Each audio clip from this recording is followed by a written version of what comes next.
వెంకటేశ్వర స్వామి వారు తన కళ్యాణానికి డబ్బిమ్మని కుబేరుణ్ణి పిలిచి అప్పడిగితే, కలియుగం కదండి, ఎందుకైనా మంచిది ప్రామిసరీ నోట్ రాసి ఇవ్వండి అని అడిగితే ఆయన రాసిచ్చిన ప్రామిసరీ నోటు ఆదివరాహస్వామి యొక్క పీఠం కింద ఉండేది చాలా కాలం.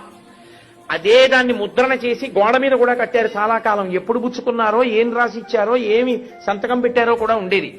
వెంకటేశ్వర స్వామి వారు సంతకం పెట్టిస్తే కుబేరుడు అన్నాడు, ఇది యుగధర్మం, మీరు ఒక్కరూ సంతకం పెట్టేంత డబ్బు చేసుకున్న తర్వాత ఒక్క సాక్షి ఉంటే బాగుంటుంది కదూ అన్నాడు. ఏమంటే ఎప్పుడూ అబద్ధం ఆడ్డగా మహానుభావుడు తనలో తను రమిస్తూ కూర్చుంటాడు. శివుడితో పెట్టిస్తాను, పెట్టించండి, పెట్టాడు. ఆయనది పెట్టించారు కానండి, తనలో తాను రమిస్తూ ఉంటాడు. చండీశ్వరుడి దగ్గరే చిటికెయ్యాలి. ఆయన దగ్గరికి వెళ్ళి అయ్యా మా బాకీ అంటే త్రిశూలం పట్టుకుంటే కొంచెం ఎప్పుడు కళ్ళు తెరిచి చూసి ఆయన ఎవరినైనా చూడండి అంటే చతుర్ముఖ బ్రహ్మగారి సంతకం పెట్టించారు. ఇద్దరు మంచిదే, ముగ్గురుంటే చూడండి అన్నారు. అంటే అప్పుడు మళ్ళీ అశ్వత్థ వృక్షం చేత పెట్టించారు. ముగ్గురు సంతకాలు పెడితే అప్పిచ్చాడు కుబేరుడు.